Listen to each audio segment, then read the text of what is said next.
So my dear brothers and sisters, magandang umaga. Andito na naman tayo sa ating pag-aralan ngayon. Maganda ang yung topic natin sa July 8 to 14. Ito yung pagbabalik loob sa Panginoon. Dito matutunan natin yung isang tao na naghihirap ay pwede siyang magbalik loob sa ating Panginoon at maramdaman muli yung pagmamahal ng ating Panginoon. Kasi minsan, my dear brothers and sisters, akala natin pag andyan tayo sa simbahan, akala natin active na tayo. Pero hindi natin alam na spiritually weak na pala tayo. Ibig sabihin, andun tayo, pero hindi na natin nararamdaman yung desire kahit na pasok pa lang sa simbahan. Nagmamadali na tayong lumabas.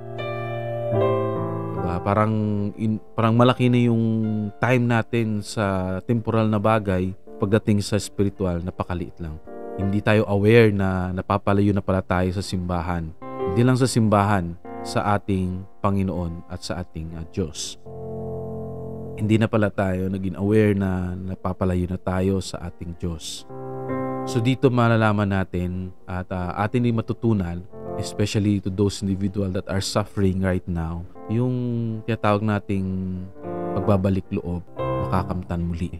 Kasi kung minsan naiisip mo kung posible bang magbago ang mga tao, lalo na kung maraming maling desisyon at masasamang gawi ang nagawa mo or nagawa mo sa sarili mo o sa mahal mo sa buhay. Ang kwento ng mga anti-Nephi Lehi sa Aklat ni Mormon ay nagbibigay ng inspirasyon at pag-asa tungkol sa pagbabago. Kasi minsan sinasabi natin, marami akong nagawang kasalanan, marami na akong nagawang pagkakamali. Parang ang hirap na magbalik loob sa Panginoon. Pero hindi yun eh. Minsan kasi yung nagpapahinto sa atin o pumipigil sa atin na magbalik loob, pinaka bottom point dito yung pride natin. Yung hiya natin at yung pride natin. Nahihiya na tayo sa mga tao, lalo na pag meron tayong pride sa ating puso. Even though pinapatawad na tayo ng ibang tao, pero hindi pa rin natin pinapatawad yung ating sarili. So this time, makita natin na meron palang pwede pala na magbalik loob. Kailangan natin magkaroon ng pusong magpakumbaba at tanggapin natin yung mga pagkakamali na nagawa natin.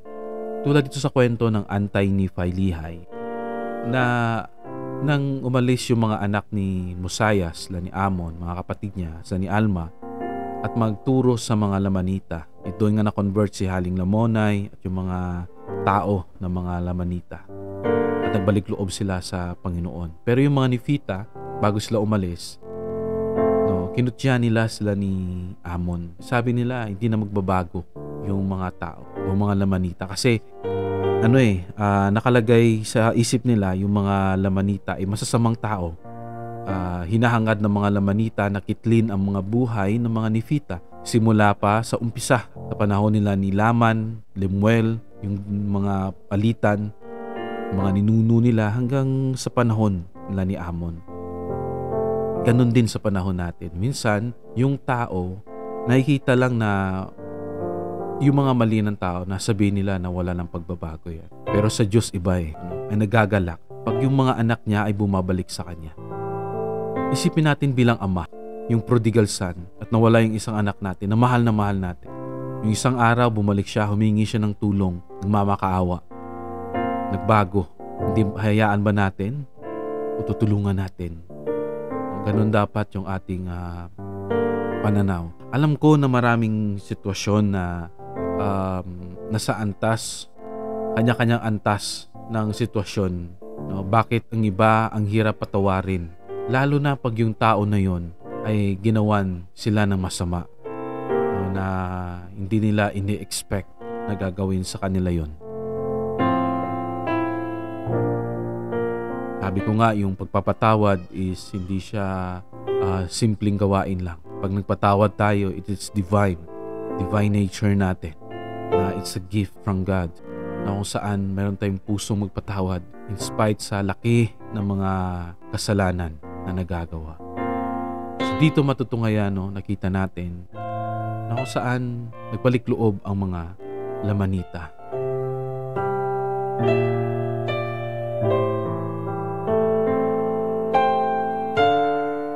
So baka mayroon tayong nararamdaman sa puso natin na mabigat, na iniisip natin na mag-revenge or maghimagsik sa kapwa-tao natin. Kasi yun yung nangyayari ngayon sa mundong ito. Yung bang hindi nakakatulog kung hindi nakakabawi o nakakapaghimagsik sa kapwa. Ito yung yung parang kahit na yung kapwa niya humingi na ng tawad, pero sa isip niya hindi pa enough. Kaya kailangan na magkaroon tayo ng pusong mapagpatawad. Nagpapatawad tayo at tumatanggap tayo ng tawad. Marunong tayong mag-recognize na nagkamali tayo. Hindi yung sa mundo ngayon na talagang kahit na siya na yung may kasalanan, siya pa yung matapang. Siya pa yung galit. Siya pa yung feeling na tama. Naway magkaroon tayo ng puso na magpakumbaba. At aminin natin yung mga pagkakamaling nagagawa natin sa kapwa natin. At yung mga individual naman na nasaktan, pag nakikita natin na sincere, na humingi ng tawad yung kapwa natin, palayain natin yung ating sarili sa puot, sa galit, sa paghihimagsik na hindi makakatulong yan, dear brothers and sisters, sa puso natin.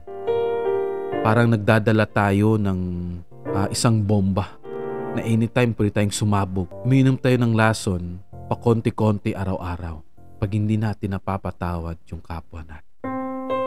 Imagine natin yung ginawa ng Panginoon sa atin na pagpapatawad sa mga kasalanan na gagawa natin araw-araw. Sa Mateo chapter 13 verse 15, mababasa natin dito.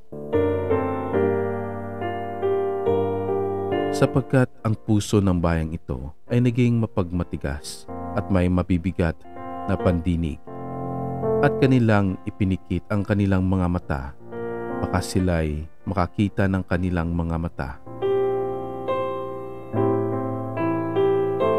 at makarinig ng kanilang mga tainga at makaunawa ng kanilang puso at mangagbalik loob at sila'y aking pagalingin.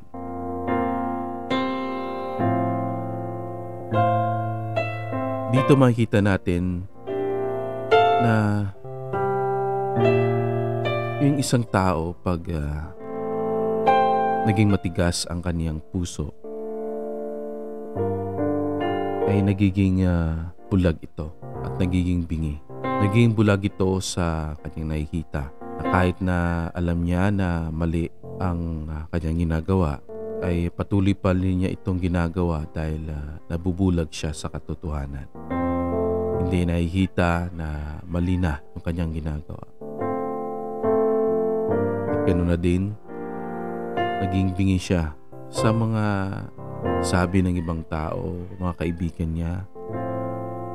Naging bingi siya sa promptings ng banal na espiritu sa kanya. Kung ang tao, bubuksan niya lang yung puso niya, papakinggan, at doon makikita niya ang realidad. Doon makakaramdam siya ng kaginawaan. Dahil sinabi ng Panginoon sa Mateo na makakaunawa ang kanilang mga puso. Kung sila'y magbabalik loob sa Diyos, ay papagilingin siya ng Panginoon. Ibig sabihin na kung ano mo yung mga pagsubok na nararanasan natin, kailangan nating magbalik loob sa Kanya. Kasi minsan, nakakalimutan natin, akala natin na sa patuloy nating ginagawa, hindi natin alam na nalilihis na pala tayo sa tamang landas. Isa din sa mga rason kung bakit mahirap sa isang tao yung pagbabalik loob is yung takot sa pagbabago.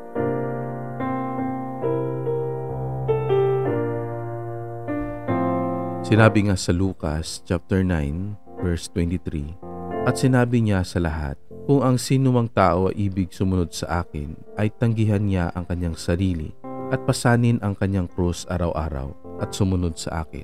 Ito yung verses na to. Bakit yung tao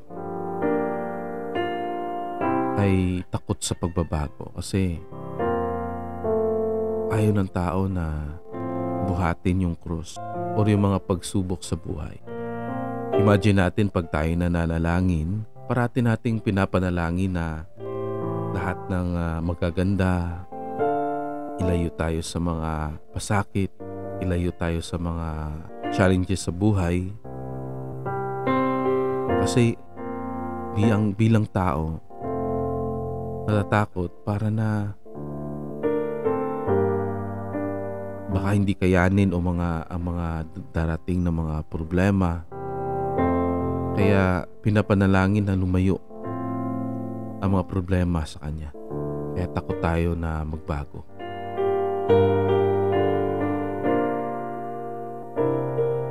Kasi akala natin yung pagsunod sa Panginoon ay nagdadala tayo ng pasanin ng problema, yung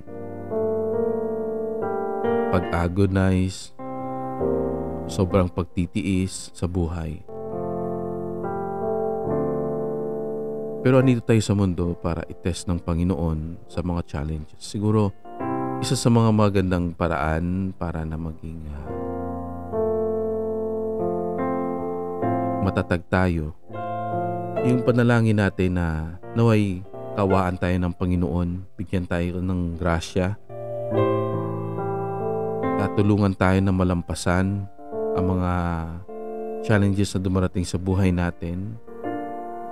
Samahan niya tayo para maging magaan ito, rather than matakot tayo sa pagbabago.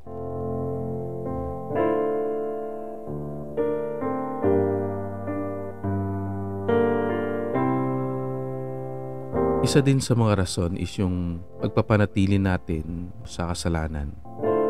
Pag tayo ay nananatili sa kasalanan, isa yung rason bakit mahirap sa atin yung pagbabalik loob. Ano ba yung naging rason? Bakit nananatili yung isang tao sa kasalanan? Sa John chapter 3 verse 20, sinasabi dito, sapagkat ang sinumang gumagawa ng masama ay napupuot sa ilaw at hindi lumalapit sa ilaw upang huwag masaway ang kanyang mga gawa. Ito'y tama, no? Na pag yung isang tao gumagawa siya ng kasamaan, napupuot siya sa liwanag. Big sabihin, ayaw niya na pinapangaralan siya ng mga taong concerned sa kanya o nagmamalas sa kanya. Gusto niya na mapakinggan yung mga sumasang-ayon lamang sa kanya. Kasi alam niya sa sarili niya na mali ang kanyang ginagawa.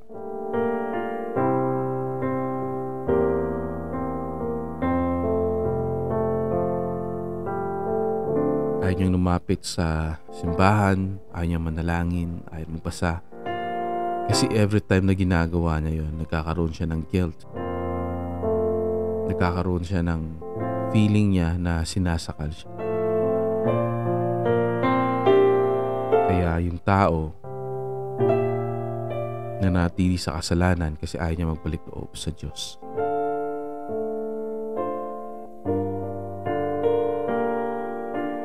Kasi hindi natin pwedeng paglingkuran yung dalawang master. Yung master natin ng Panginoon at yung adversary. Dapat mamili tayo.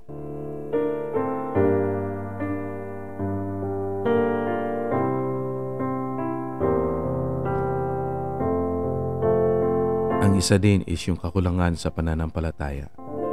Sinabi sa Matthew chapter 13 verse 58, at hindi siya gumawa roon ng maraming mga makapangyarihang gawa dahil sa kanilang kawalan ng pananampalataya.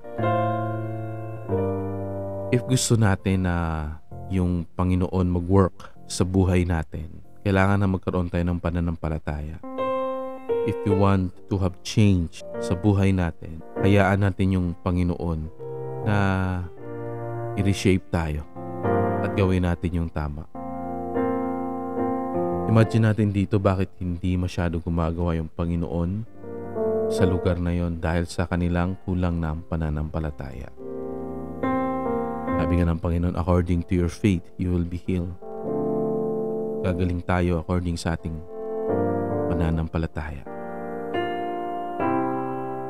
So kailangan magkaroon tayo ng pananampalataya sa Kanya na baguhin niya yung buhay natin. At yung pananampalataya ay samahan natin ng gawa.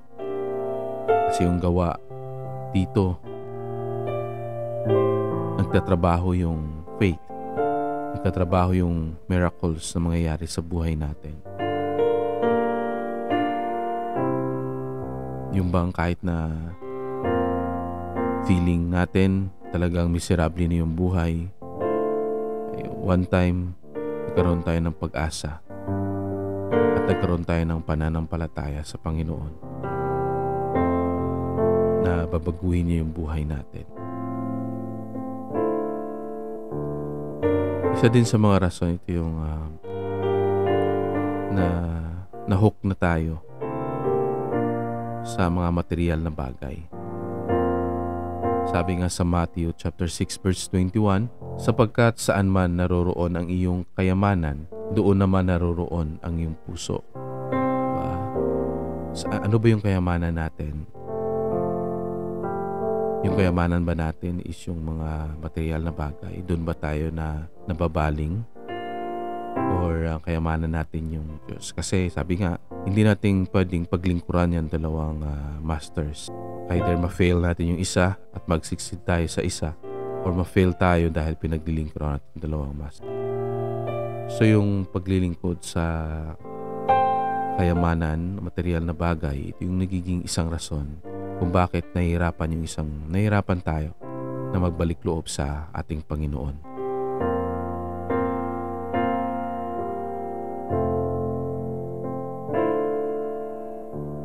Ilaan natin yung ating gawain sa Panginoon.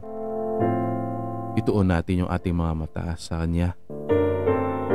Kasi once na itinutuon natin yung ating mata sa mga mundong bagay, it will never be enough. Hindi siya maging enough para na sa ating sarili. But kahit na meron tayo, parang we ask for more. Kasi nga, being a human, pag hindi natin makakontrol yung ating sarili, we grieve for more. Especially sa material na bagay. Kung meron na tayo ng isang material na bagay, nakatuon tayo sa kabila. Nakatuon tayo sa kapwa natin na mayroong mas sigit pa na material na bagay kaysa sa atin. And dahil tayo na kontento, nakaramdam tayo ng lungkot. Dahil bakit yun lang ibinigay sa atin? Walang katapusan yan. Tulad ng isang cellphone na every month may bagong labas na naman. So kailangan na kontrolin natin yung ating sarili at ibigay natin yung tuon natin sa ating Panginoong Diyos. Tandaan natin na kung nasaan yung ating kayamanan, andun din yung ating puso. So ang tanong, anong kayamanan yung nasa puso natin ngayon? Yung kayamanan na sa Diyos o yung kayamanan na nasa mundo? Isa din yung masamang impluwensya sa kapaligiran. Paano ba nakaka-apekto to? Sa 1 Corinthians chapter 15 verse 33, sinasabi dito, huwag kayong padaya. Ang masasamang kasama ay sumisira ng magagandang ugali. Totoo talaga yan. Tell me who your friends are and I will tell you who you are. Sabihin mo sa akin yung mga kaibigan mo at sasabihin ko sa iyo kung sino ka. Kasi sabi nga matatanda, yung mga ibon na nagsasama dahil isa lang yung kanilang kulay. Ano, tama ba yun? Pag mabait ka, gusto mo maka-impluwensya ng iba, masama ka rin sa mga bait na tao. Kasi we're talking about friends eh. Iba din yung missionary work kasi tinuturuan mo yung iba para magbago. Ibabagi ka ng Ebanghelyo ni Jesucristo. But if we're talking about friends, sino ba yung kinakasama mo araw-araw? Kasi either we like it or not, naghahanap ka ng mga individual na kung saan the same kayo ng hilig. The same kayo ng mga ginagawa. Hobbies ninyo. May mga common kayo na mga prinsipyo. So minsan, yung tao, nahihirapan siya magbalik loob dahil sa impluwensya ng kapaligiran niya. No? Impluwensya ng mga kaibigan niya. Sabi nga na, yung masasamang kasama ay sumisira ng mga gandang ugali. Diba noon, masabi natin yung isang tao, napakabait niya, isang araw, bigla na lang siya naging masama. Yung isang bata, nung bata pa, napakabait ng bata. Nang lumaki yung bata, nagiging masama siya. Bakit? Dahil yun sa mga influence ng kanyang mga kaibigan. Isa din sa ngayon, sa ating panahon, isa din nakaka-influence sa atin yung social media. Malaking influensya talaga yun. Kasi every time pagising mo, maganda yung araw mo, pagtingin mo sa social media, yung tinitingnan mo is yung mga, hindi mo kasi mafi-filter eh. I don't know kung mayroon ng ganun no. Ibig sabihin, hindi mo mapipili kung ano yung makikita mo. Because of too much information sa brain natin, nag-iiba din yung ugali natin. Pakita mo sa information na yan, wars, digmaan, ano pa, yung mga kasama mo, andun na sa ibang bansa, nag-i-enjoy, ganito yung may sasakyan na. So minsan, hindi natin maiwasan, nagkaroon tayo ng insecurity. Nagkaroon tayo ng, hindi lahat ng oras na-appreciate natin. Especially pag may pagsubok tayong dinadaanan sa buhay. Plus pa nakita natin how successful others. Hindi sa lahat ng oras, yung feeling natin na, na-appreciate natin yung iba. Diba? Hindi ko sinasabing hindi maganda kasi pwede na tayong makakita doon ng mga magandang bagay. But too much information na ating nakukuha, nakakaligtaan na natin na tao pala tayo. Yung social na interaction sa isikatao natin, pag-uusap sa mga kapwa natin, by person to person rather than sa technology. So maraming bagay ngayon nakaka-impluwensya sa atin. Noon, yung impluwensya lang yung TV, yung radyo, sobra na. Kasi both na nakita, both na naririnig. Hindi na natin kailangan maghintay dahil mayroong advertisement sa TV o radyo. Ngayon, pwede na tayong mag-skip. Pwede na tayong mag-search kung ano yung gusto natin. Lahat ng information. Both negative or positive. Kasi hindi natin makokontrol. So, sabi nga ng Panginoon, yung masamang kasama o information o nakikita ay na sumisira sa magandang ugali. Kaya i-guard natin yung ating heart para na hindi tayo madala sa mga anumang mga pagsubok or mga tukso.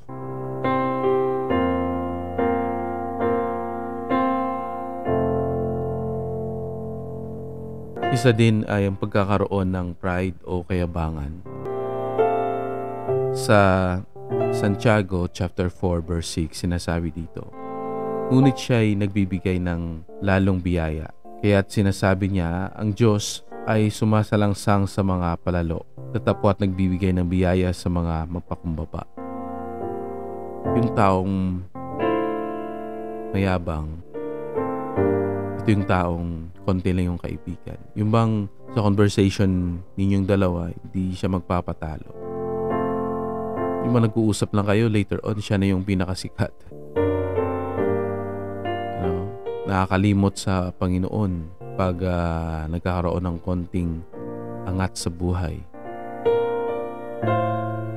Yung hindi niya ina-accept yung pagkakamali niya. Kung titingnan natin, ito ba yung tao na gusto mong makasama? Sabi ng Panginoon, yung mga palalo, mga yabang, ay kinokorek, kinasastise ng Panginoon. Binibigyan niya ng biyaya yung mga mapakumbaba. Kasi saan ba tayo dadalhin ng ating pride? Pag araw-araw, naranasan din natin ito. Pag mayroong puot sa ating puso, ang kayabangan, parang pagtulog mo, mahirap matulog. Pagising mo, mahirap, parang bigat sa pakiramdam. Yung hindi mo, parang pag hindi ka makaganti sa kapwa, parang hindi buo yung araw, di ba? Kaya maganda na magpakumbaba tayo. Kasi yung sabi nga Santiago chapter 4 verse 6, yung pagpakumbabang tao ay binibigyan ng Diyos ng biyaya. Isa din ay yung kakulangan ng kaalaman sa salita ng Diyos. Sa Osayas chapter 4 verse 6, ang aking bayan ay nasisira dahil sa kakulangan ng kaalaman. Imagine natin, siguro pag lahat halos sa isang komunidad lang nagbabasa ng banal na kasulatan at pinamumuhay ito, tahimik yung isang lugar, nagkakaroon ng kapayapaan.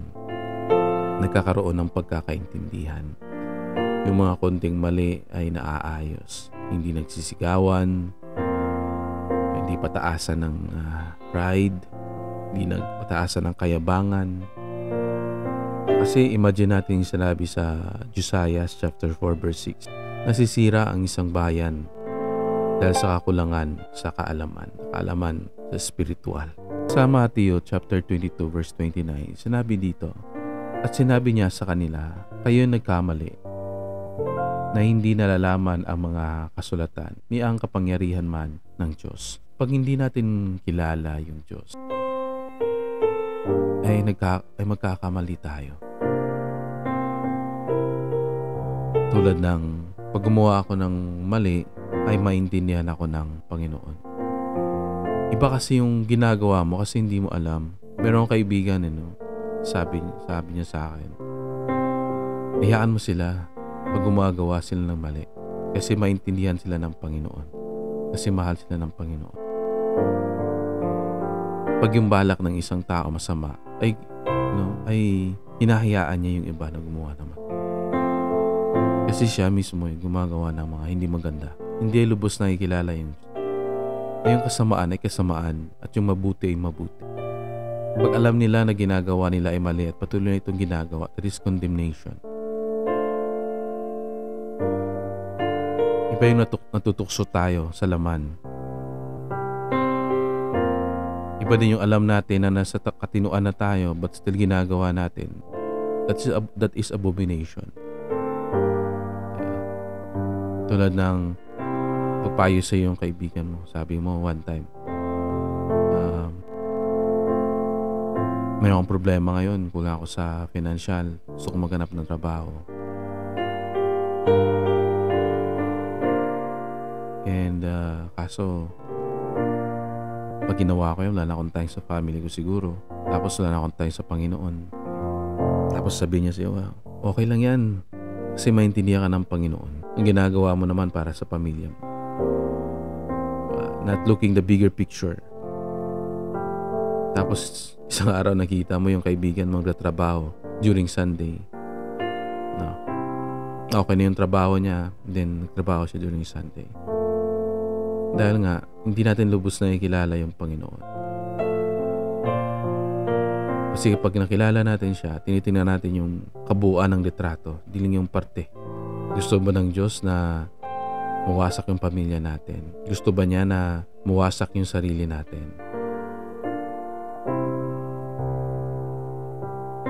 Kaya nagkakamali tayo, kinakala natin, yung mga bagay-bagay na maliit ay okay lang sa Panginoon, okay lang sa ating Diyos. Datapwat, hindi natin siya lubos na nakikilala. Ang isa din dito is yung pag-aalinlangan at pagdududa. Sa Mark chapter 9 verse 24, sinasabi dito, at ipinagmamanhik ko sa inyo, Panginoon, tulungan mo ang aking kawalang pananampalataya. Maganda yung sinabi dito na tulungan mo yung aking kawalang pananampalataya or unbelief ko, yung kulang ko sa pananampalataya.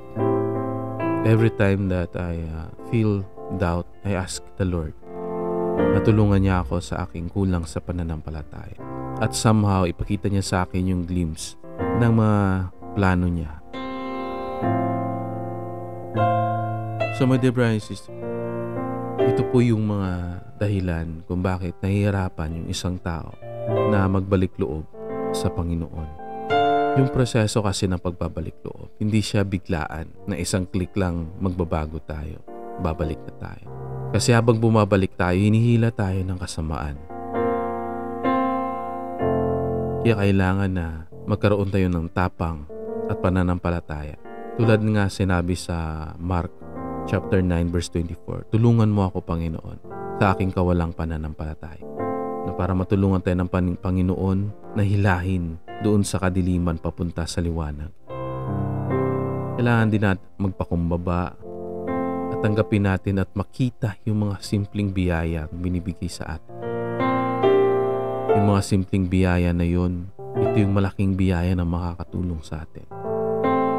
Kasi sabi natin, simple lang yun eh. Hindi na malaking biyaya, pero yung araw-araw nakagising pa rin tayo. buhay pa rin tayo. Simpleng biyaya lang yun. Kasi everyday natin natatanggap. Pero malaking biyaya yun. Libreng hangin. Even though yung tubig ngayon, mahal na. So, bless yung mga individual na nasa bundok na libre yung tubig.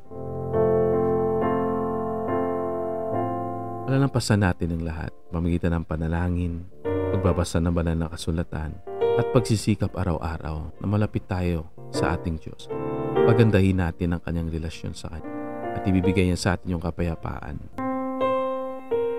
Makakamtan natin yung kaligayahan at matatanggap natin sa ating puso na si Jesucristo ay ating tagapagligtas at manunubos ng mundo.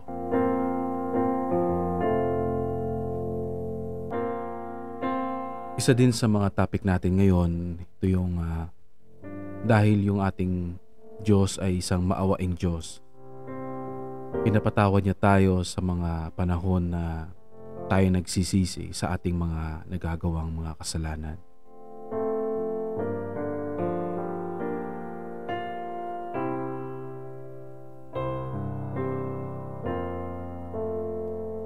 Ito'y nagbibigay sa atin ng comfort na kung saan mayroon tayong mauuwian kapag tayo ay umalis.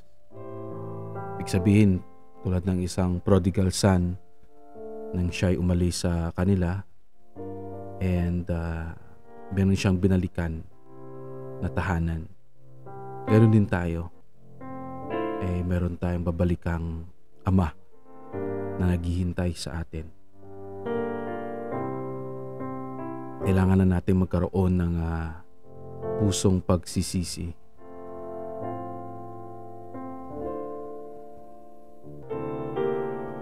Sa unang 1, chapter 1 verse 9, ang sabi dito, kung ipinahahayag natin ang ating mga kasalanan, siya ay tapat at banal na ipatatawad sa atin ang ating mga kasalanan at tayo'y lilinisin sa lahat ng kalikuran.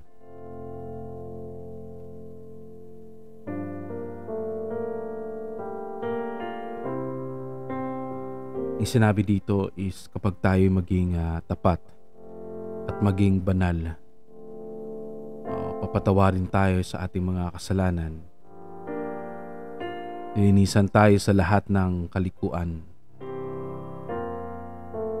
Yung hope, yung pag-asa na ibinibigay sa atin ng ating Diyos.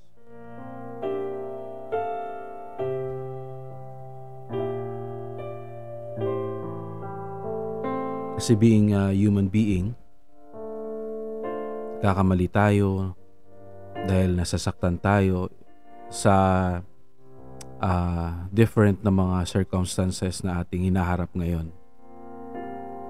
Kaya sabi ng Panginoon, hindi natin dapat husgahan yung kapwa natin kasi hindi natin alam yung pinagdadaanan nila. May mga bagay kasi sa mundo na o sa ating buhay na minsan di natin gusto pero kailangan natin gawin. And ang ating Panginoon ay maawaing Diyos. At ang ating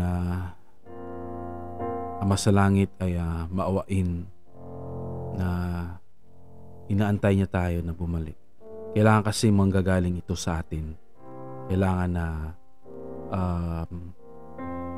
ito'y tapat na pagsisisi, tapat na pagbabalik loob, na kaya nating tanggapin ang mga consequence na mangyayari kapag dumating ang mga pagsubok na hihilahin tayo pabalik sa dilim, no? Tayo maging tapat na iwaksi ang mga ganong pag-uugali, desire ng ating puso.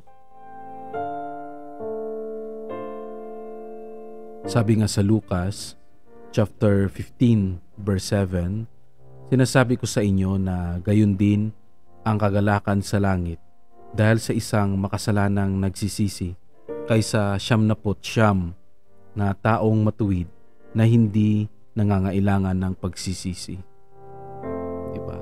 So dito, makikita natin yung kagalakan sa langit na yung isang, kasi dito yung sinasabi, yung isang tupa na nanumbalik kaysa sa 99, siyam na putsyam na tupa na matuwid.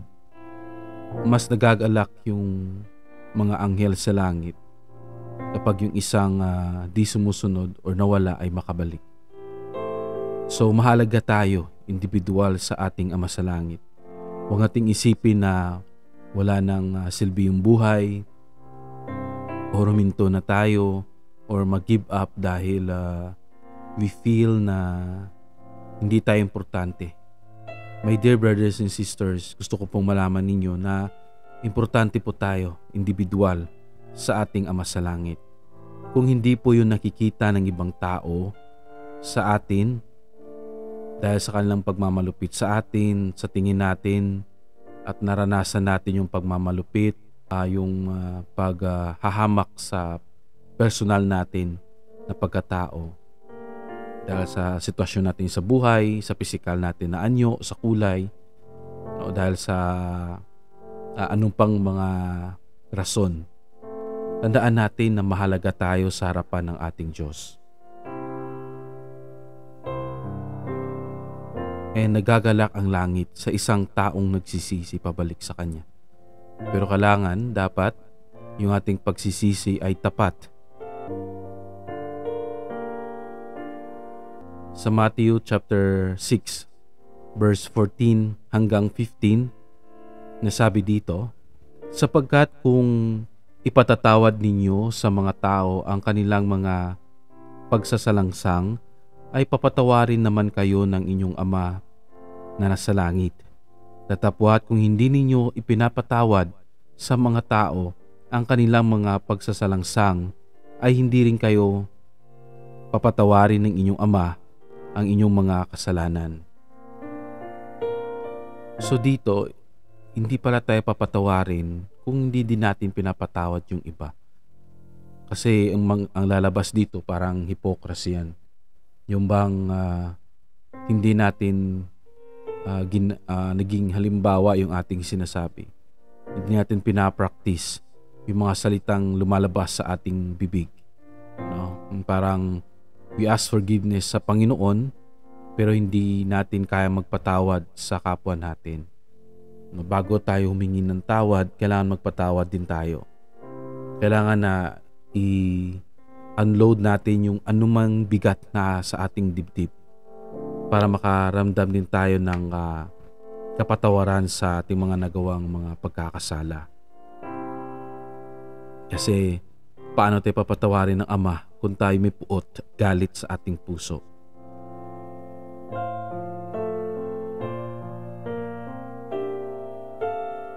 So ang tanong dito, kung ilang beses ba natin pwedeng patawarin yung ating kapwa? Sinabi sa Matthew chapter 18 verse 21 to 22, nang magkagayoy, lumapit si Pedro at sinabi sa kanya, Panginoon, makailang magkakasala ang aking kapatid laban sa akin at siya'y aking patatawarin? Hanggang sa makapito? Sinasabi sa kanya ni Jesus, hindi ko sinasabi sa iyo hanggang sa makapito, kundi hanggang sa makapitumpong pito.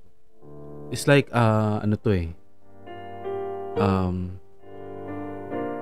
halimbawa ni Jesucristo na walang hanggang pagpapatawad yung dapat nating ibigay sa ating kapwa. Kasi pag 7 times lang, sabi ni Pedro, sabi ng Panginoon, 70 times 7. Sa habang nabubuhay tayo sa mundo. Kasi yung imperfections natin, yung mga kahinaan natin, araw-araw bilang tao, nagkakamali. And isa sa natutunan ko rin, na bumabalik sa ating isipan, yung mga nagagawa ng kapwa natin. Yung parang iniintay natin na humingi siya ng tawad.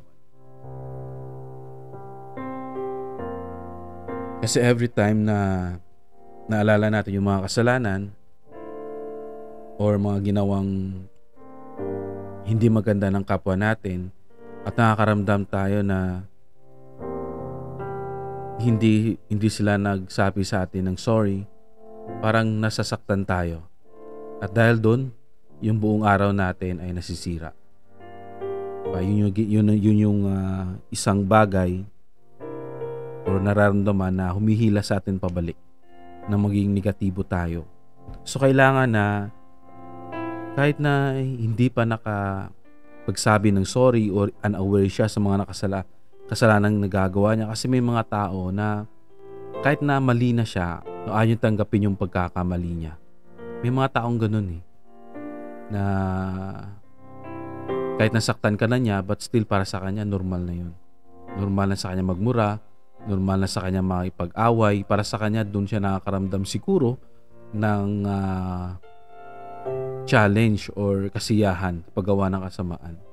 So pag ilalagay natin yung ating isipan doon, ay mawawala tayo sa focus. So kailangan, my dear brothers and sisters, na we need to let go yung past. Kasi hindi tayo kayang saktan ng past natin, yung nakaraan. Ano nangyari kahapon, di tayo kayang saktan sa ngayon. Kailangan natin is to let go and forgive. Kaya sinabi ng Panginoon na 70 times 7. Kasi they are human being at nagkakasala din sila. I-let go natin yung sarili natin. Palayain natin yung sarili natin sa puot at galit para na maging malaya tayo. Makapaglakad tayo, makapag-isip tayo, makapaghalakak tayo na walang galit sa ating puso. Yun yung isang sa mga kakayamanan na ibinigay ng Panginoon sa atin. So, alam nyo ba yung salitang hope or pag-asa? Ito yung nagbibigay sa atin ng pananaw na mayroong magandang darating sa buhay natin. Sa pagbabalik loob, kailangan natin yung pag-asa. Magkaroon tayo ng pag-asa sa magandang hinaharap. Lahat tayo inaasam natin ng magandang buhay, simpleng buhay. At ang ating relasyon, ito yung pag-asa na gumigising sa atin araw-araw para magpatuloy sa hamon ng buhay. Alam ko po kung nasaan man kayo ngayon, kanya-kanya po tayong hinaharap ng mga pagsubok, hinaharap ng mga temptasyon sa buhay.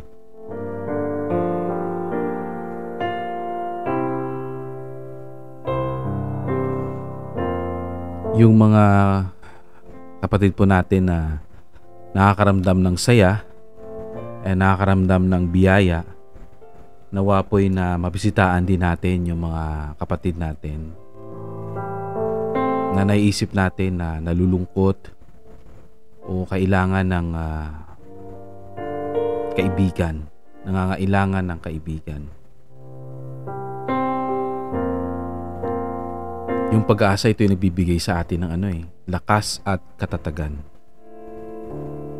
Tulad nga ng sinabi sa Taga-Roma chapter 8 verse 24 hanggang 25. Sapagkat tayo iniligtas sa pag-asa, datapwat ang pag-asa na nakikita ay hindi pag-asa, sapagkat sino ang umaasa sa nakikita niya? Datapwat kung umaasa tayo sa hindi natin nakikita, hinihintay nating may pagtitiis.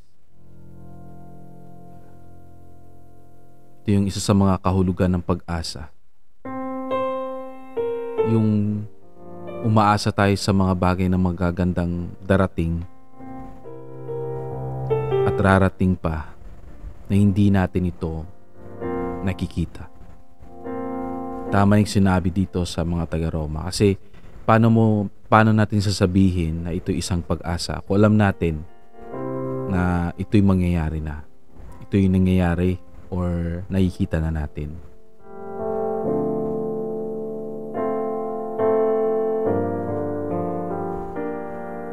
Yung taong pag may ganito tayong pag-uugali na positibo, ito yung magandang sinyales na tayo umuunlad sa spiritual na aspeto.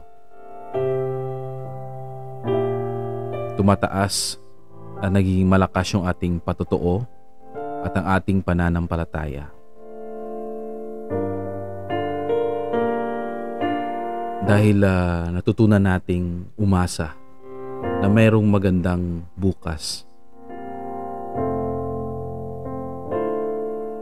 Kailangan nating ma-appreciate yung mga simpleng bagay.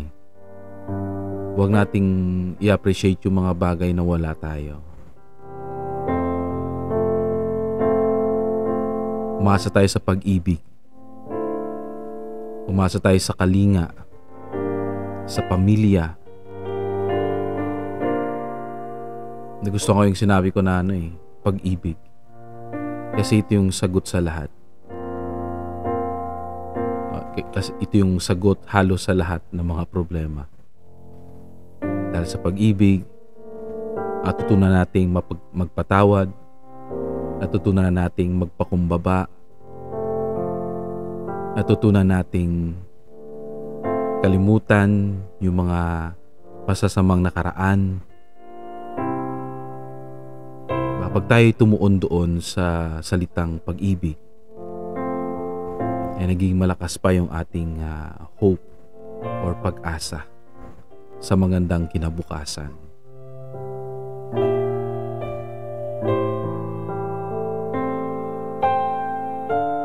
Dahil sa pag-asa nito, ito yung nagbibigay sa atin ng inspirasyon para magpatuloy.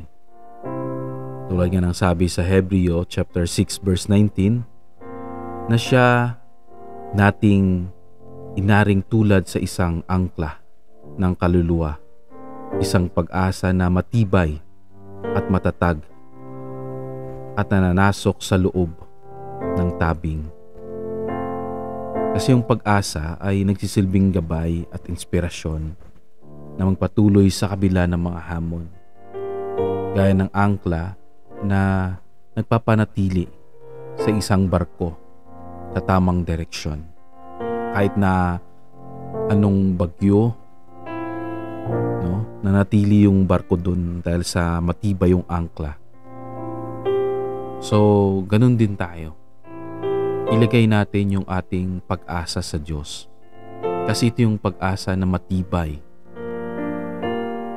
Alam po ninyo, yung pag sinasabi nating matibay, ay hindi lang ito nakukuha sa isang araw. Pagising natin, yun na yun. It's a long-term process.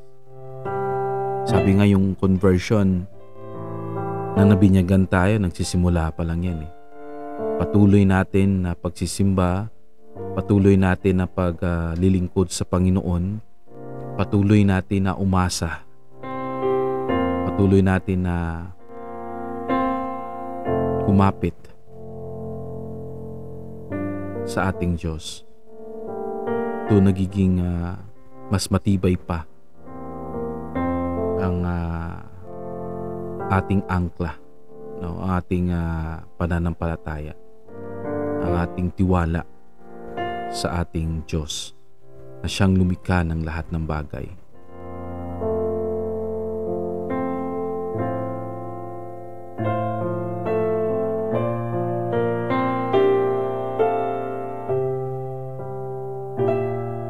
Dahil sa pag-asa na to, nagkakaroon tayo ng pananaw sa hinaharap na balang araw makakarating din tayo sa mansyon na inihanda ng ating Diyos para sa atin. Kung hindi man natin makamit yung kayamanan dito sa mundo, yung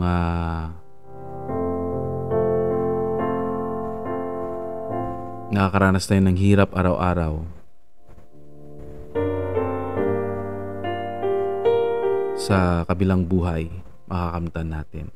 Sabi nga sa 1 ng Pedro chapter 1 verse 3, purihin ang Diyos at Ama ng ating Panginoong Hesukristo, na ayon sa kanyang malaking kahabagan ay ipinanganak tayo sa muling pagkabuhay sa pag-asa sa pamamagitan ng pagkabuhay na maguli ni Hesukristo sa mga patay.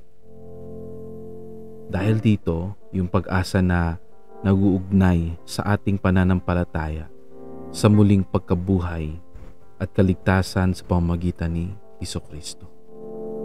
Lahat tayo mabubuhay na mag-uli. Ito yung regalo ng Diyos sa atin.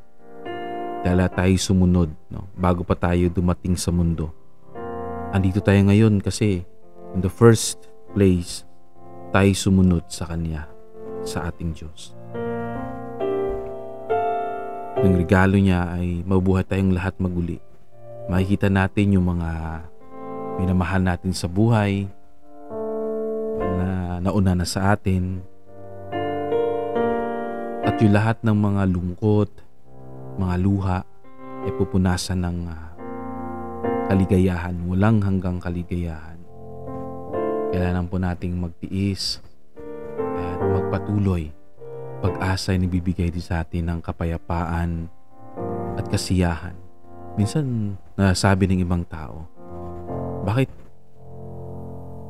yung taong to masaya siya kahit sa simpleng meron siya? Alam niyo po, pag ako'y pumapasok sa paaralan, diyan sa labas ng paaralan, merong isang member dyan. Meron siyang lumang sasakyan na nakaparada. Tapos, minsan nakikita ko siya nagpapahinga dyan. Nakaupo, naglalakad.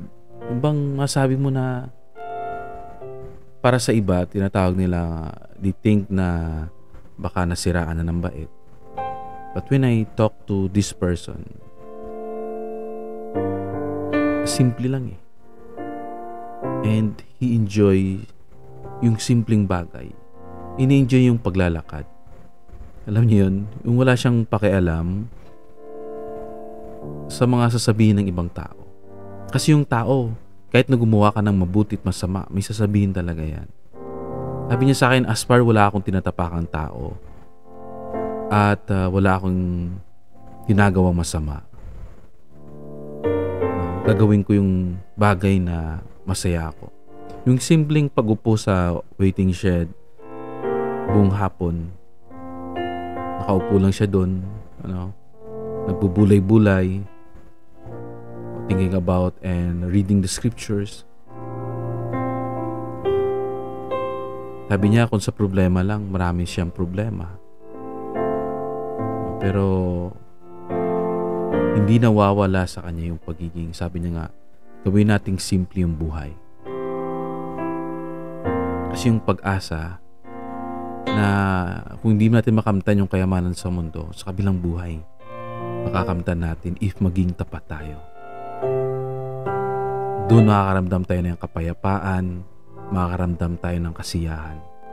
Sabi nga sa Roma chapter 15 verse 13, ngayon naway ang Diyos ng pag-asa ay magpuno sa inyo ng buong kagalakan at kapayapaan sa pananampalataya upang kayo'y managana sa pag-asa sa pamamagitan ng kapangyarihan ng Espiritu Santo.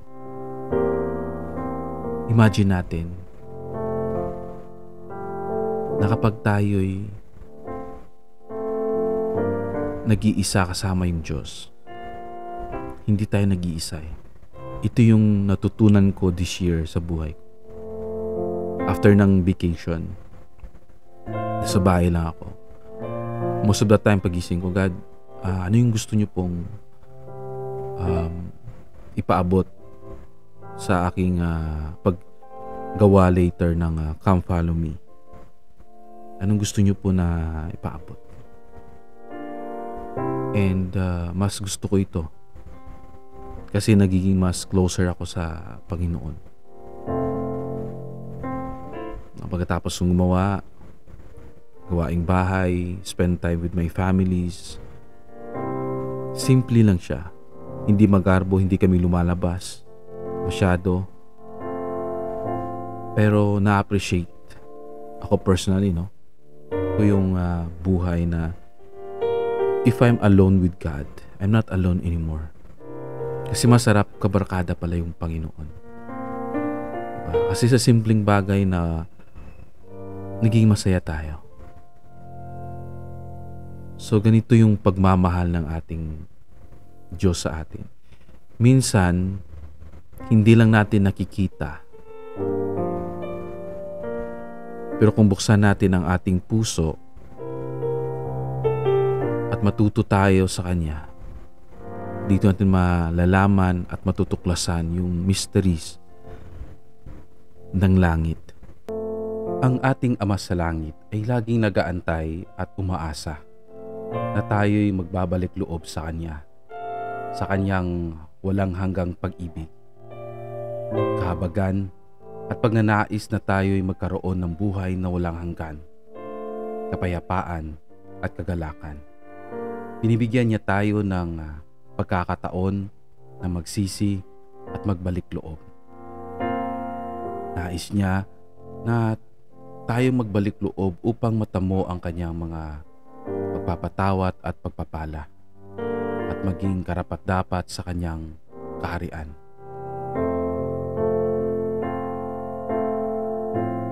So pag nakakaramdam tayo na hindi tayo worthy, hindi tayo karapat-dapat, nagkakamali po tayo. Pag meron po tayong pusong handang magbago at tanggapin ang pagbabayad sala ng ating Panginoong Jesucristo, ito po yung susi para na makabalik loob tayo sa Kanya, sa ating Ama sa Langit. Dahil ang Kanyang pag-ibig at kahabagan ay para sa lahat. Tulad nga sa isang kwento sa isang alibugang anak o prodigal son, no? Makikita natin ito sa Luke chapter 15 verse 20. Ito na yung palapit na yung anak sa bahay nila. At siya'y tumindig at pumaroon sa kanyang ama. Ngunit samantalang siya'y malayo pa, ay natanawan na siya ng kanyang ama. At siya'y nahabag at tumakbo at niyakap siya sa liig. At siya'y hinagkan. Papalapit pa lang tayo, nag-aabang na, nag-aantay na yung ating Ama sa Langit sa atin. Habang tayo papalapit, yung ating Ama sa Langit ay pupuntahan niya tayo at hahagkan niya tayo dahil ganun niya tayo kamahal.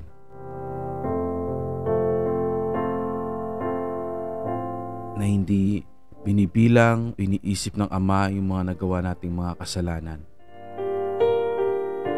Kung tinakwil ka ng iyong mga magulang, tinakwil ka ng lahat ng tao, mga kaibigan, hindi ka itatakwil ng ating Ama sa Langit.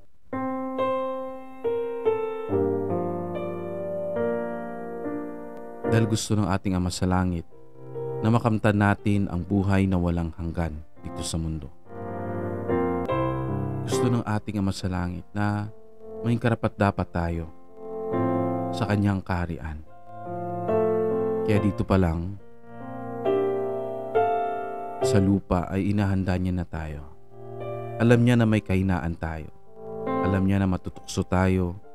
Alam niya na minsan di natin kinakaya ang mga pagsubok na dumarating sa buhay natin. Kaya andyan siya para handang umalalay sa atin. Yung ating Panginoong Jesucristo, sinasamba siya natin hindi dahil lang sa pinako siya sa krus. Hindi lang dahil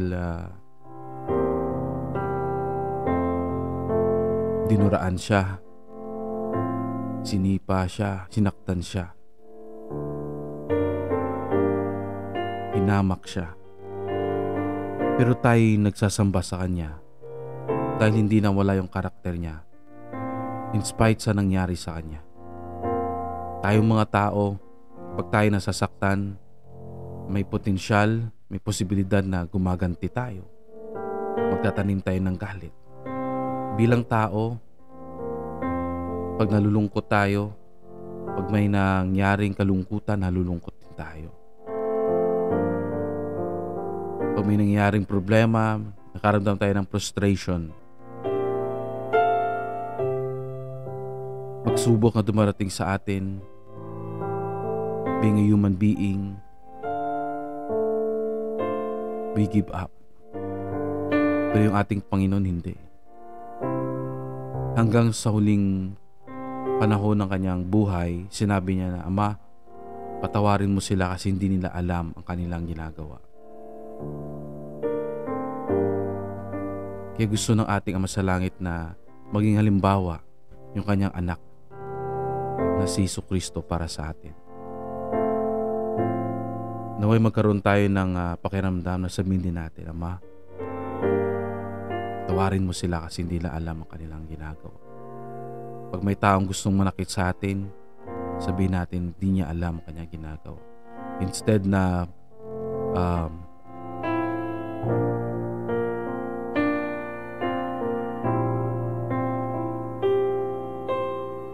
na lumaban tayo pabalik, ay isipin natin na kumalma at isipin na bilang tao nadala siya sa kanyang emosyon. Kailangan na alam natin magpakumbaba, tayo na lang yung magpakumbaba tulad ng ating Panginoon. Kasi gusto ng ating masalangit na bigyan tayo ng pagpapatawad at pagpapala. Kasi yung pagpapala dumarating lang siya pag tayo sumusunod sa Kanya. Yung tunay na pagsunod, tapat na pagsunod sa ating Diyos.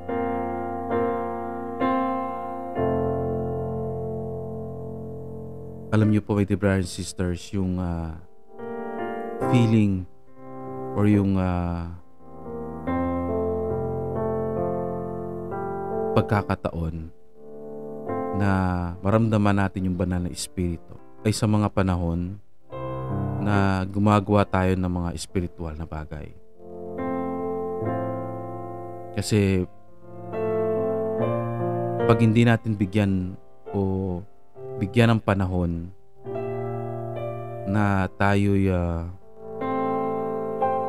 na maramdaman ng banal na espiritu, hindi natin mararamdaman to.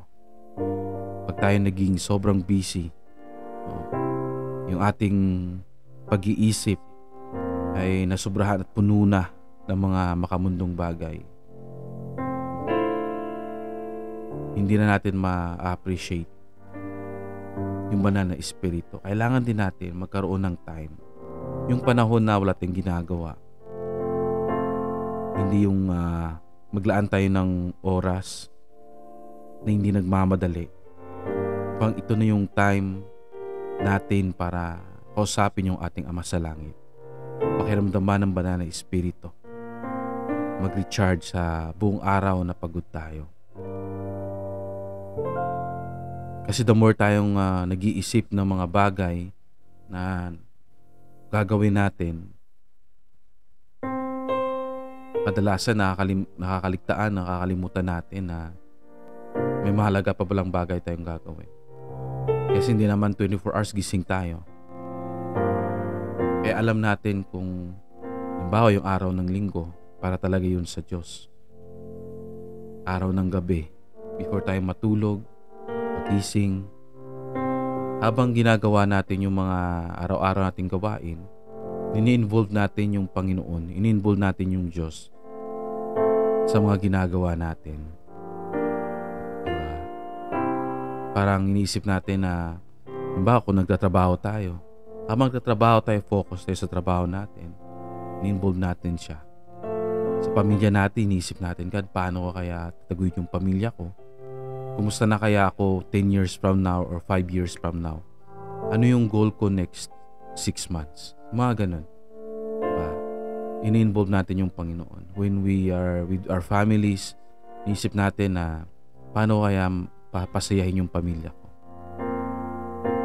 And habang nagkakaroon tayo ng kasiyahan, inisip din natin na magpasalamat sa biyayang binigay ng Panginoon sa atin na masaya tayo during that time.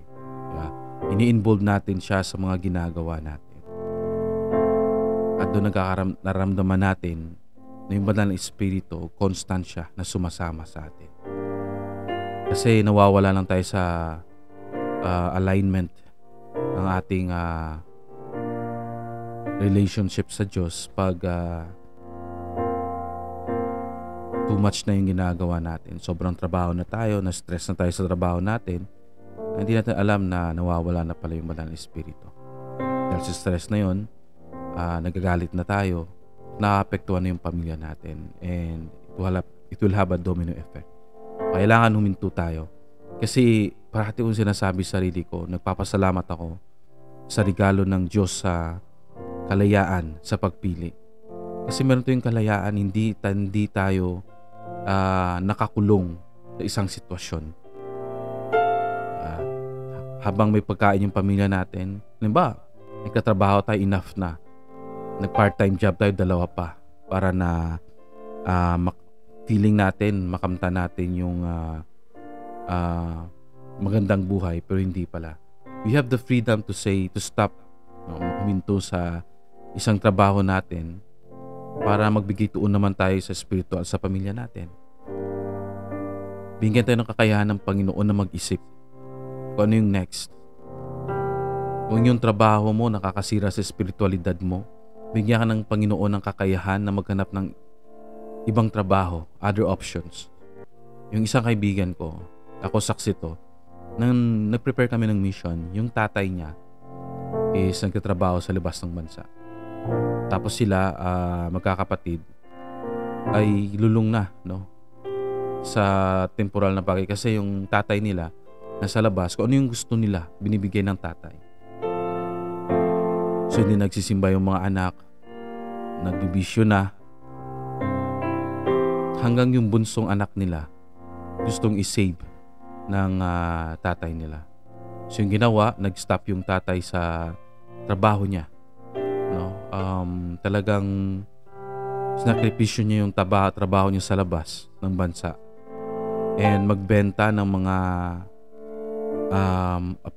mga halimbawa ng mga flashlight, electric pan, no, na maliliit, charger, lahat, payong, naglilibot yung tatay araw-araw para magbenta, para maitaguyod yung anak na makabalik sa simbahan. Ito yung bunsong anak. Imagine natin, no, andun na yung karangyaan pero iniwan niya yung karangyaan para magbalik loob yung kanyang anak. Kahit na mahihirapan siya araw-araw, ulan, init, that he will face every day sa buhay niya. Yung pagod na hindi pa enough yung pang-araw-araw na na-earn nila. Ganun kahirap, no, yung kanilang buhay para lang mailigtas yung bunsong anak. Yung mga panganay na anak, no, nag-aaral sa prestigious na mga school. Pero yung bunsong anak, no, sa local place ang nag-aaral at hindi pa 4-year course. Hanggang nag-active yung anak and prepare sa mission. Nang nasa mission na yung anak, doon bumalik na yung tatay sa trabaho niya sa labas. And unfortunately, namatay yung tatay, no? But the legacy is yung mga anak niya ay naging faithful, especially yung bunso. Nakatanggap ng maraming calling sa church. Until now, nagsiserve faithfully sa Panginoon. Yung pagbabalik loob, kailangan natin magsakripisyo para makamtan natin, no? Imagine natin, no, andun na yung lahat pero i-give up para sa family. Ito yung parati kong iniisip. Kasi hindi pwede yung Panginoon magsabi sa atin na i-give up mo yan kasi hindi nakakatulong na sa spiritual. Hindi. Hinahayaan niya tayo kasi ito yung regalo niya sa atin. Yung kalayaan sa pagpili. Pag magdesisyon ka na gumawa ng mali, walang makakapigil sa'yo. Pag magdesisyon ka na bumalik, walang makakapigil sa'yo. Gamitin natin yung regalo ng Diyos sa kalayaan sa pagpili, sa paggawa ng kabutihan. Kaya, ani ng tao na makamtan niya yung buong mundo pag mawala yung kaluluwa niya, yung espiritu niya. At anong gagawin ng tao para makamtan niya muli yung kanyang espiritu, yung kanyang kaluluwa? So my dear brothers and sisters, yung makamundong bagay, gamitin natin to as tools no, para maging matatag pa yung ating spiritualidad. Pag marami kang pera, maging full tithe payer ka. Magbigay ka ng generous. Sinabi natin generous, hindi lang yung ito lang yung nakain ko, ito lang bibigay, hindi. Generous fast offering, ibig sabihin na sobra sa iniisip natin.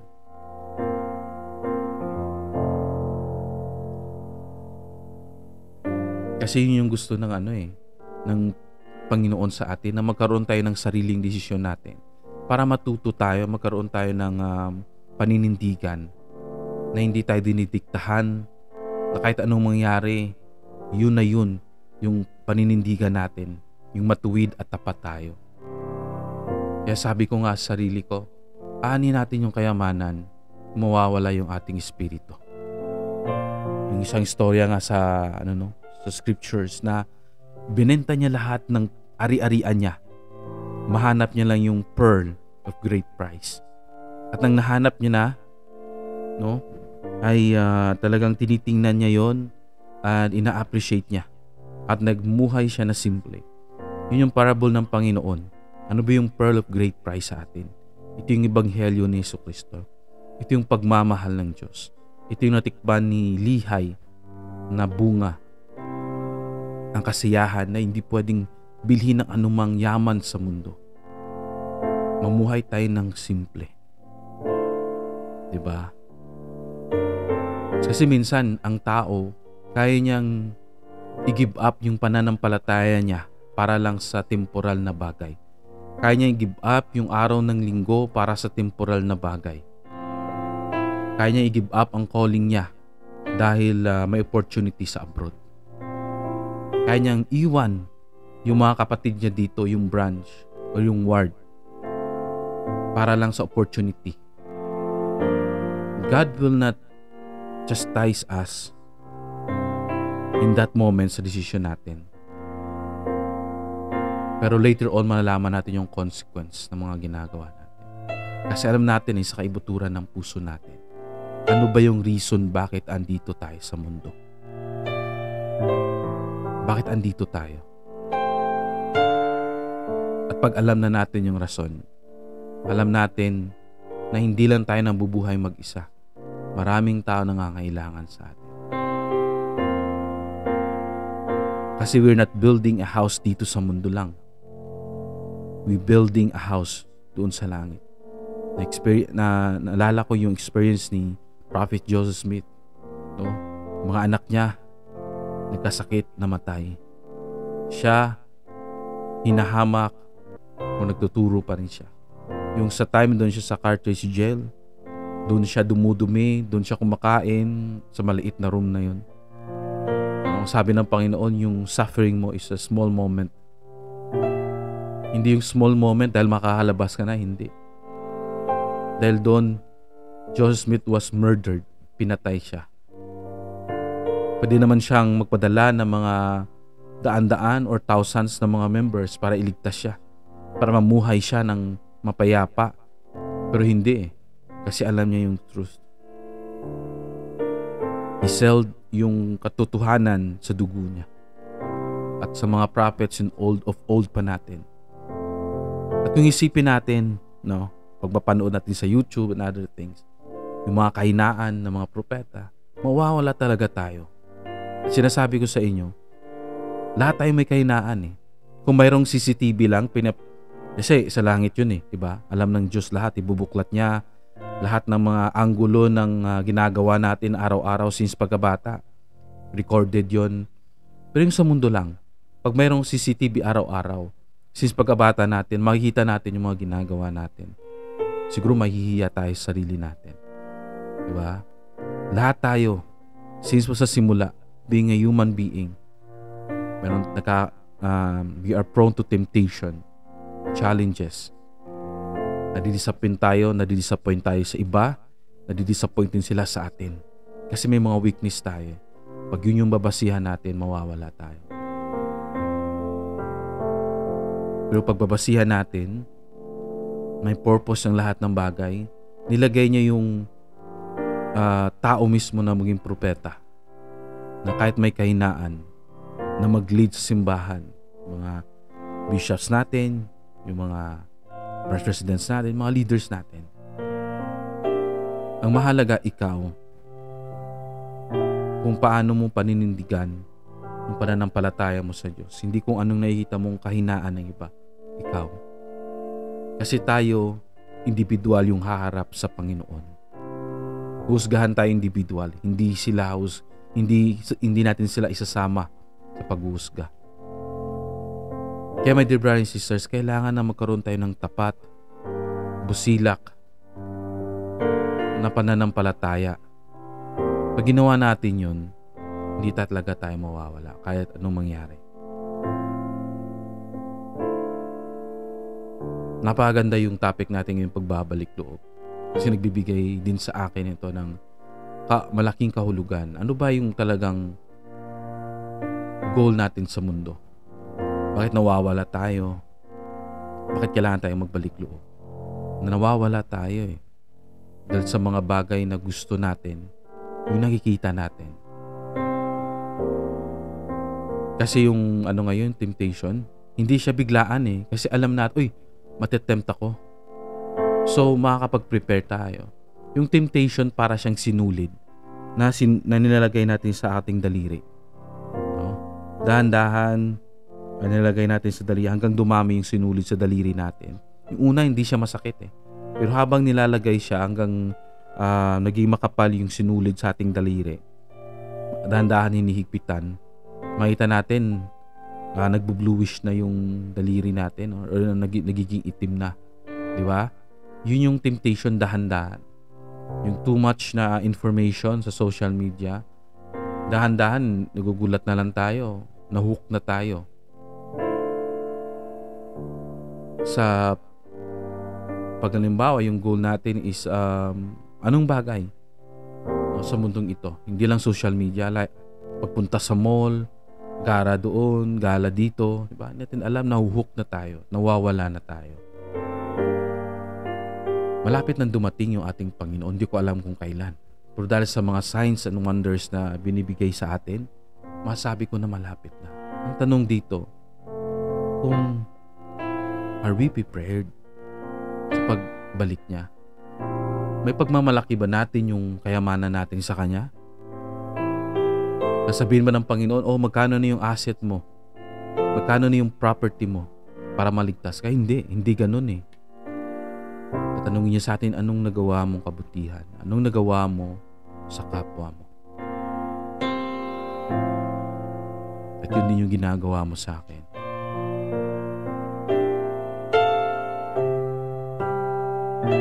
Pero pag nakita ng Panginoon, na sobra-sobra na yung mga blessings na dumarating sa buhay mo temporarily, sobra-sobra din ibinibigay mo sa mga nangangailangan. Kahit na may doubt ka sa fast offering, tulong mo. Ikaw mismo, tumulong ka sa mga nangangailangan. Pakain ka.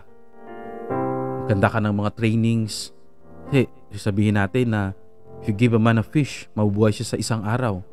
And then, hihingi siya uli. Pero kung tuturuan mo siya mamingwit, bigyan mo siya ng bingwit, mabubuhay siya for eternal life.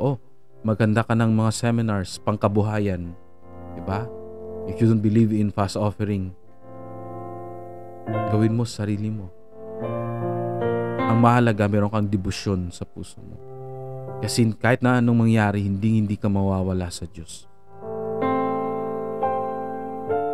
Sabi ng Panginoon, mas mabuti pang hindi mo ako kilala kasi kilala mo ako at you denied me because of the things na nakita mo.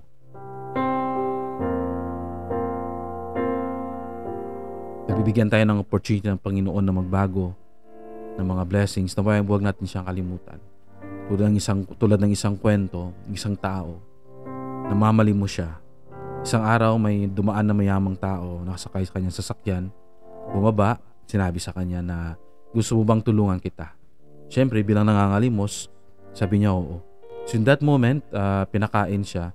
Sabi niya, babalik ako dito the next day. Pag andito ka pa rin, mag-usap tayo. Kasi binigyan siya ng pagkain at konting pera ng mayaman na makapag-survive sa for another day. The next day, andun siya nakaupo, nag-aabang buong araw. Sa kanilang pag-uusap, sabi ng mayaman, bibigyan kita ng pagkain, makasurvive ka ng 1 buwan, tapos bibigyan kita ng puhunan. Ito mayroon ng may store na, may stocks niya dyan. Ibig sabihin ng stocks, may mga may bebenta ka na or anong meron dyan, bigas, itlog at marami pa. No? Ang gagawin mo na lang is magtinda ka.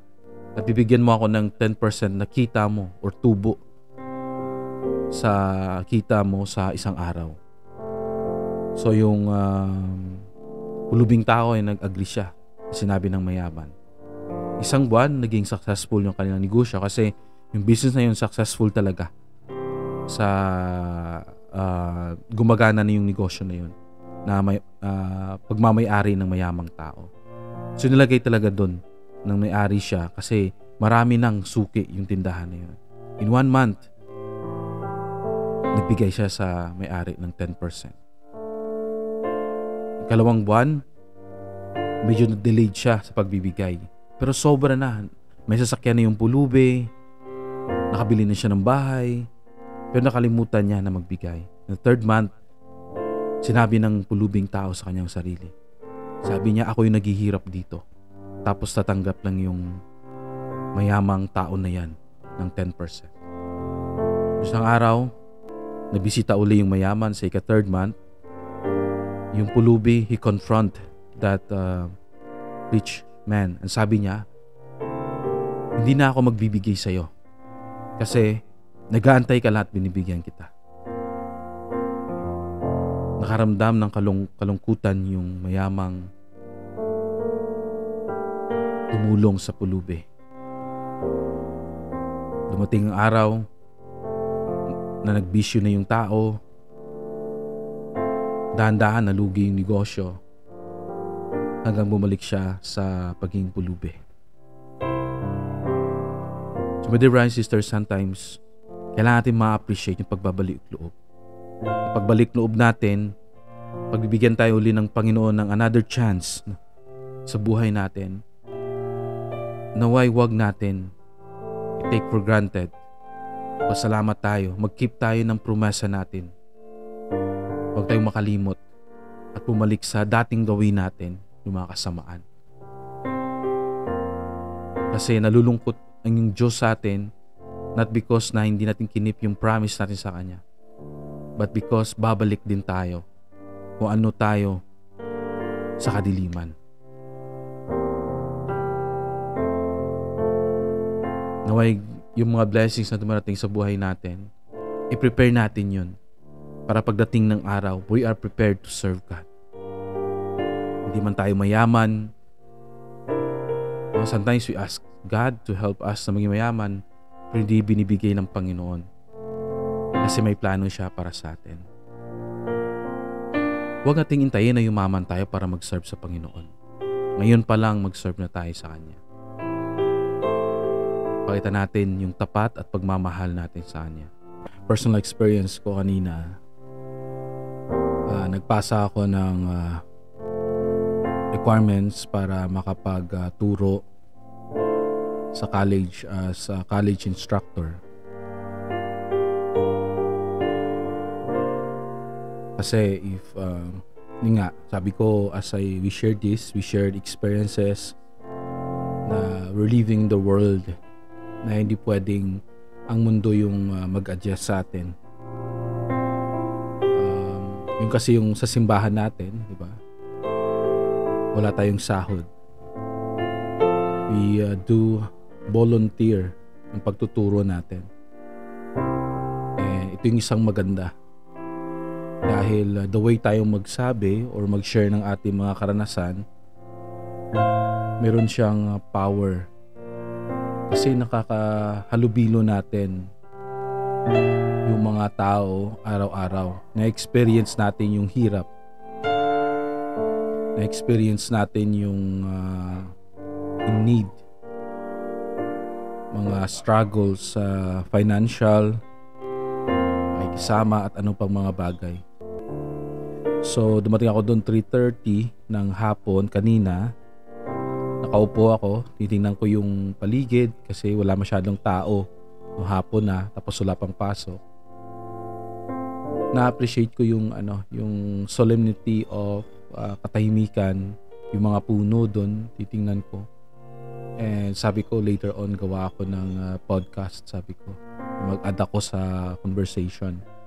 Sabi ko ano kayang topic na pwede kong i-share. Yan. So, habang nag-iisip ako, and thank God na andun ako.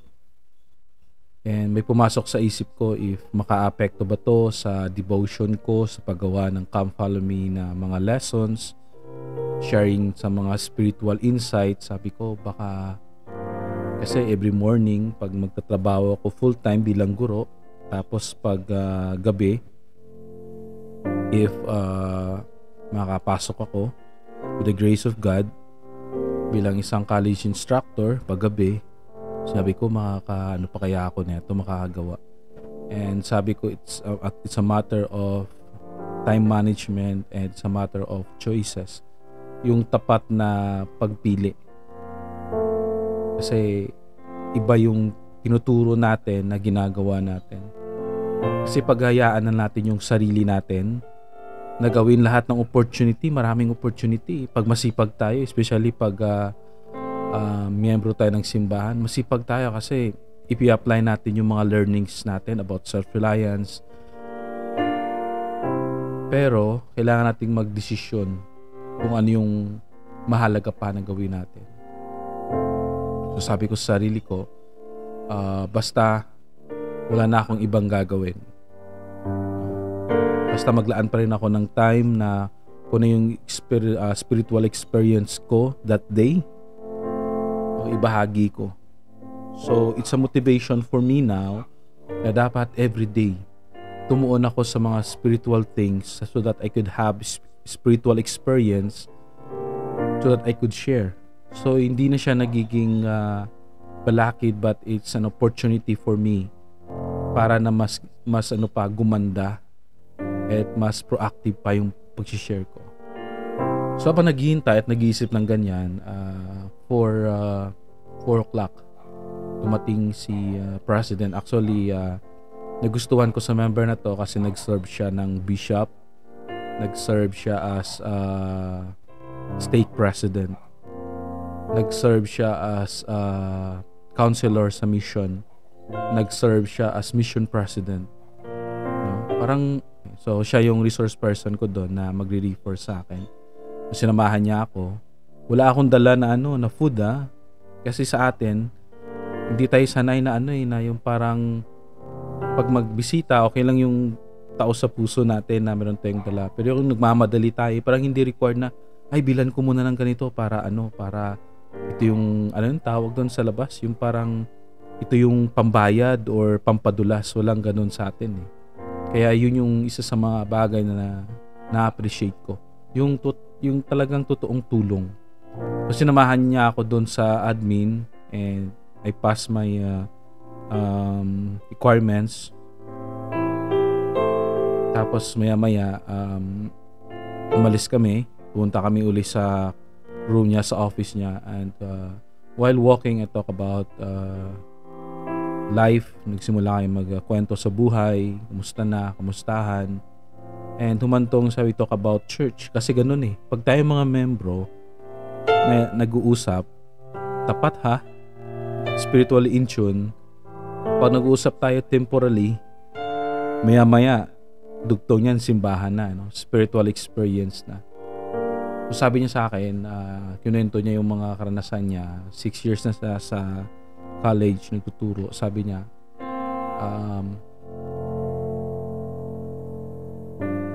sa akin yung time na at natutuwa siya pag nakikita niya yung mga estudyante walang-wala, matulungan niya.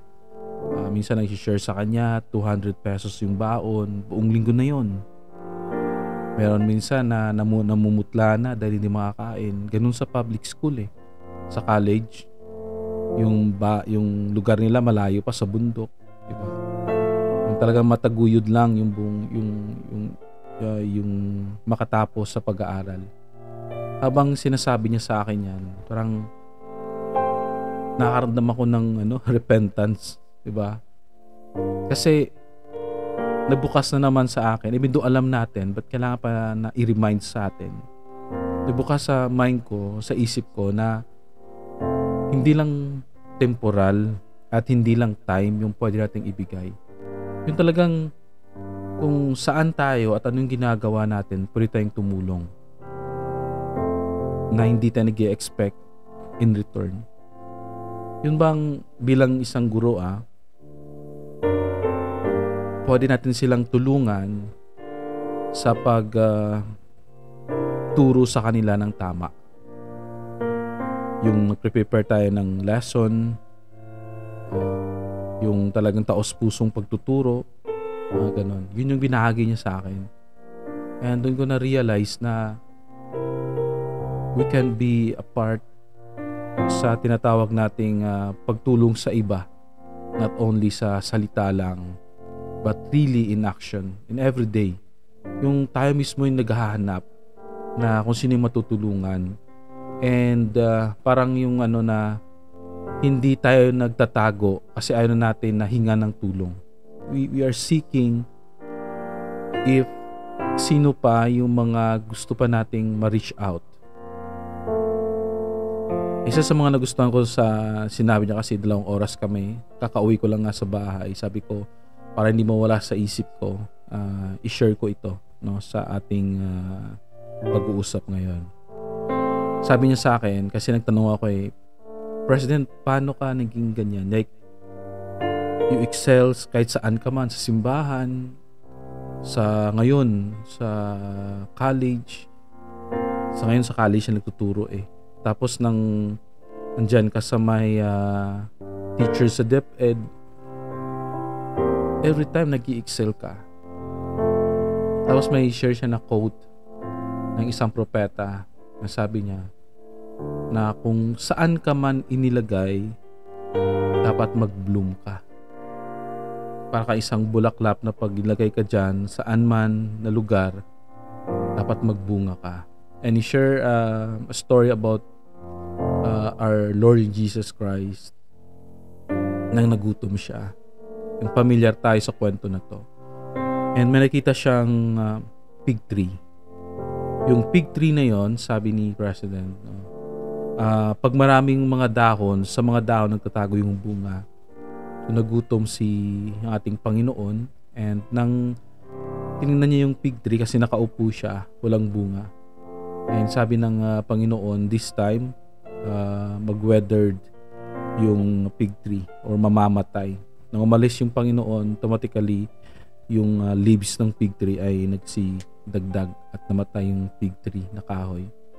Yung bang hindi na namunga yung fig tree. So pag nilagay na niya sa sarili niya, yun pa yung motivation niya. Kahit saan siya na field, kailangan siyang mag-bloom. Kailangan siyang mag-progress. Kasi sa harapan ng Panginoon, ina-account tayo kung paano tayo nag-progress, yung talent ba na ibinigay sa atin. So yun pala yung way niya para umunlad siya sa buhay. So sabi ko na ganun din tayo. Kahit saan tayo, kailangan tayong mag-progress. Kailangan tayong mag-bloom. Kung feeling mo sa trabaho parang hindi ka na nagpo-progress, parang patay na, or sa pag-studies mo, parang feeling mo talaga wala nang gana, kahit na anong payo sa'yo ng ibang tao, ng mga true friends mo, anong pray mo, parang feeling mo kailangan mo na mag-change. So ang payo ko naman dyan, huwag ka munang abandon ship. Huwag ka munang mag-transfer sa isang barko kung hindi mo pa alam yung safety mo. Kasi baka pag mag-transfer ka, sira pala yung barko na pupuntahan mo, or mag-transfer ka doon, and then mas lalo pa naging malala ang sitwasyon. Kahit na umuuga-uga yung barko na dyan ka, tapos lumipat ka doon sa mas delikado pa pala, palunod na barko. Yeah. So parang a lesson that in my life na pag hindi ka na talaga happy and you prayed about it, you fast about it, at yung sagot is to change, maghanap ka muna ng secure na lilipatan or mag-transfer ka ng ibang kurso at whatever man yan, na secure ka. Okay? Kaysa hindi tayo mag-progress. Kasi yung iniisip natin minsan, most of the times na dito na lang ako. Ayoko na. Ayoko na magpatuloy kasi okay na ako. Pero doon sa pag-uusap namin ni President, natutunan ko na dapat mag-progress tayo. Niya wala sa edad yun. Huwag tayo magsabi na die or tapusan na or mamatay na, hindi.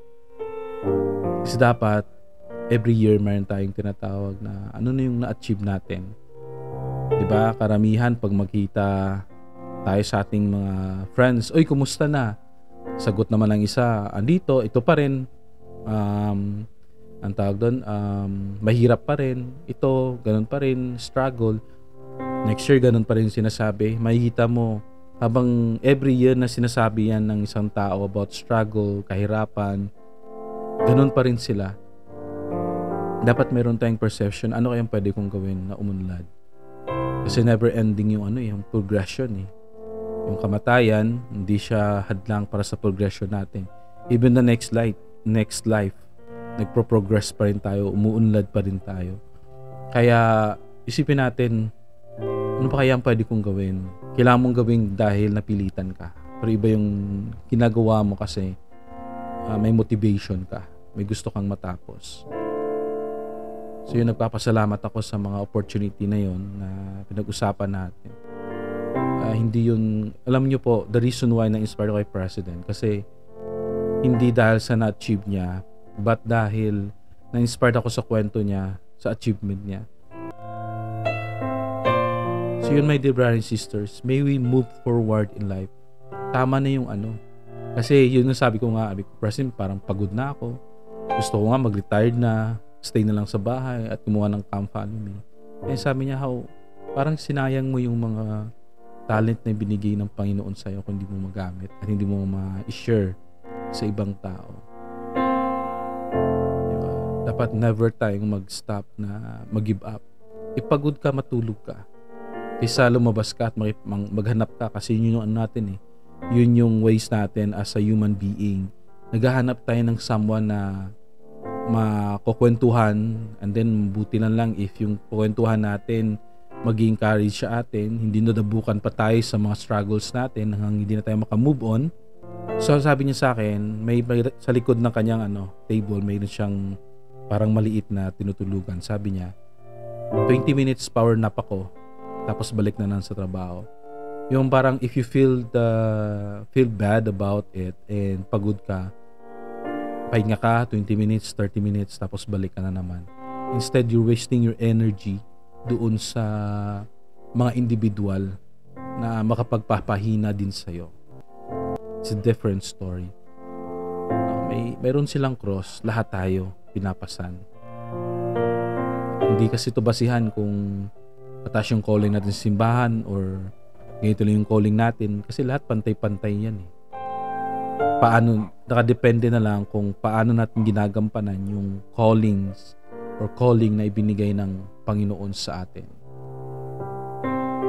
So, my dear brothers and sisters, hopefully this week, yung mga nabahagi ko po sa inyo ay nakapagpakinig po kayo hanggang katapusan.